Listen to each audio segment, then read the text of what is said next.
So what brought me to this organization, or what sparked my interest,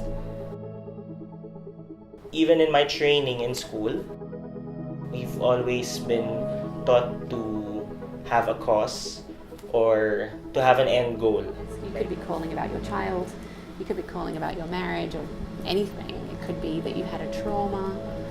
So if an organization or a school, if there's a traumatic incident that happens, we have counsellors who are qualified to respond, to help others respond to that trauma. The work you do day to day has to be meaningful. People have to be on the recipient of the service that you do. So for me, a corporate job was not cutting it for me. So I wanted to do something else, and that's why I actively sought for volunteer opportunities, which brought me to this organization.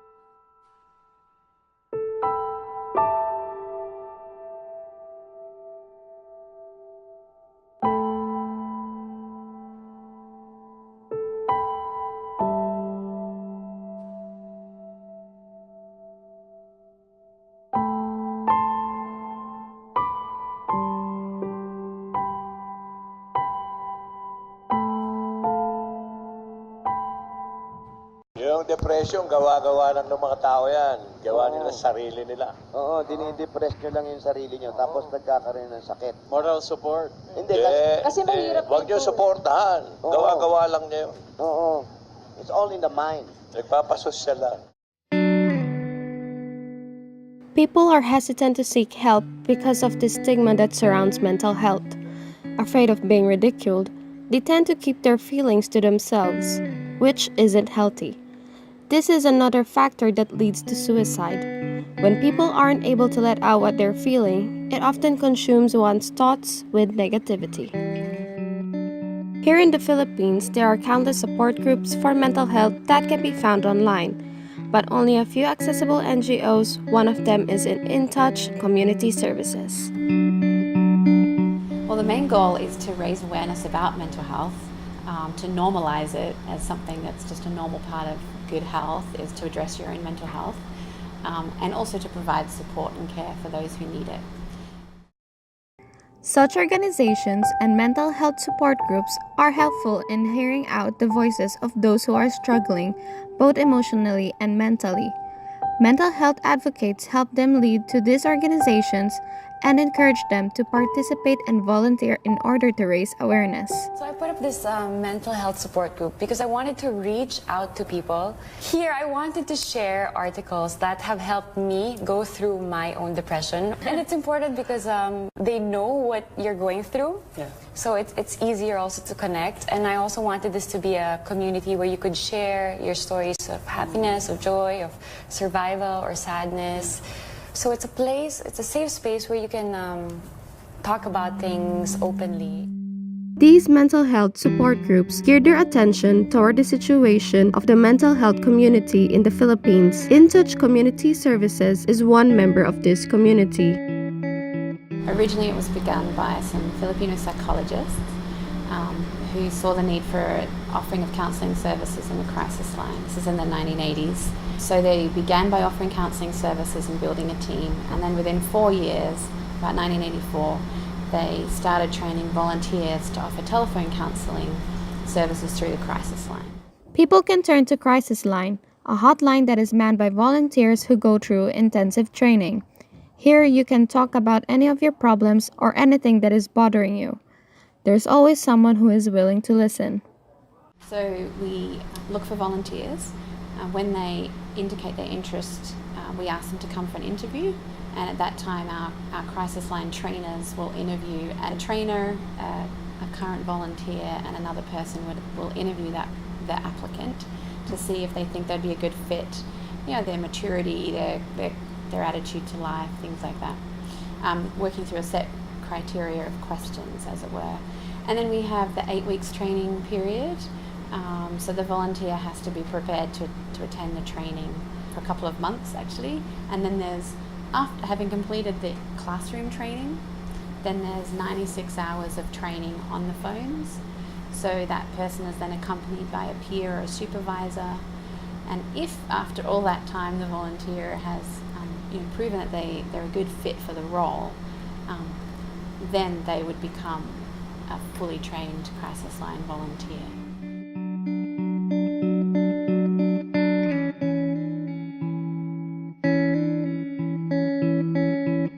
Begin a call by introducing the organization or that this is Crisis Line, and then we ask, how can I help you?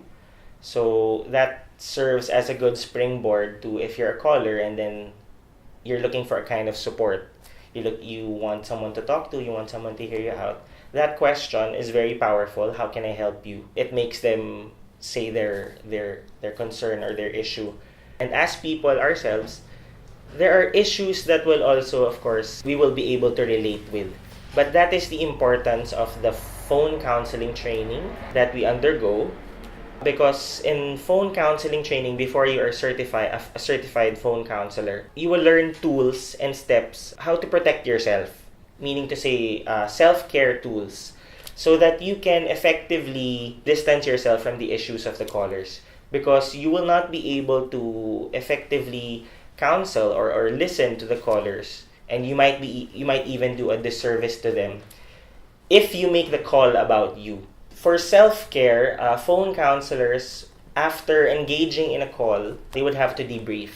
Even other counselors, whenever they would talk to a client or a person undergoing difficulty or stress, they would need to debrief with a group of other counselors, fellow counselors, to discuss not the person's identity, never the person's identity, just the issue and best ways to address these kinds of things. Because, for example, I'm a phone counselor and I get a certain issue, and then during a debriefing session, we talk about the issue that I just had.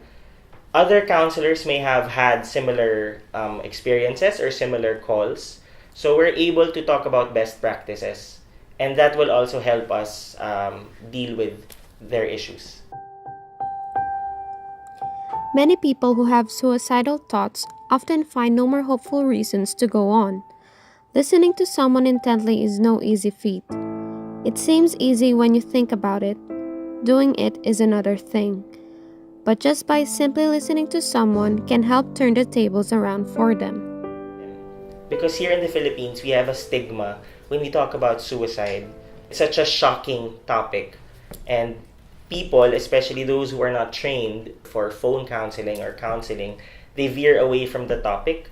So what you can do is, if a person is having suicidal ideations, you need to engage the person. You need to talk about what the person is undergoing, or the emotions and the overwhelming feelings the person is undergoing. Because, at the end of the day, these are people who need support, who need hope.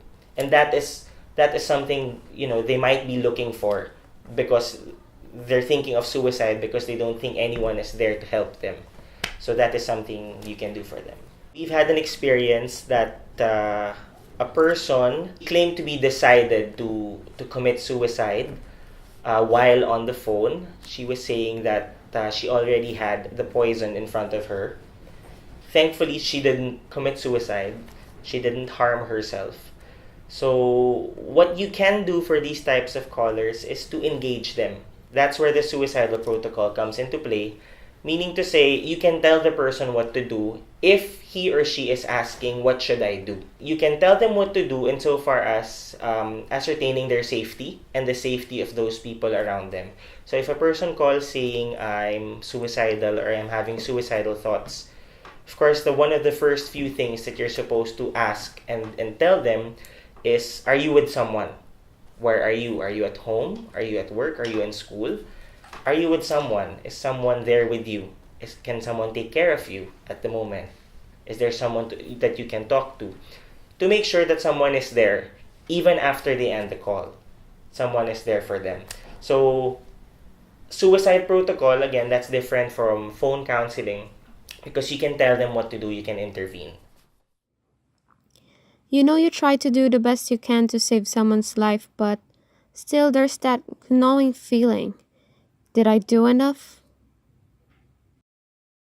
For Crisis Line Philippines, our calls are again anonymous. So we can't really call anyone. At the end of the conversation, we ask how was the call, how was the conversation helpful, or if the conversation was helpful, and if ever they need additional or further support, they can always call back. So it was memorable for me because it was the first suicidal call that I had as a phone counselor, and part of the training that you undergo before you are able to help people on the phone is you're not supposed to panic and freeze under pressure because this is a human life. They feel alone, like the world has given up on them. Was that short conversation able to give this person another day to live? Years ago, mental health was the last thing people would consider taking care of. Today, we are lucky to be part of a generation that is picking up about it. Will such a day come that hotlines like this won't be needed anymore? If we live in a world where there are no problems, then it would be a happy place. However, problems or issues, it doesn't really go away because it stems from how a person views and adjusts to stressors of daily life.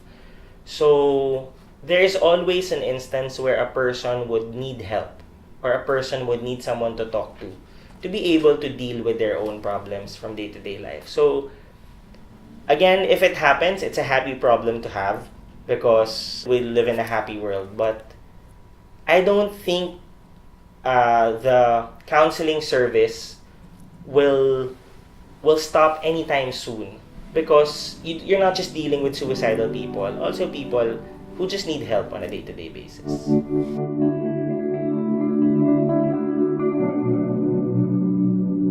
What struck me, what I remembered the most was the person said she was decided to end her life, but then I asked her what she was feeling and everything, but then I asked her, you're decided to end your life, but what made you call? What made you call us at Crisis Line?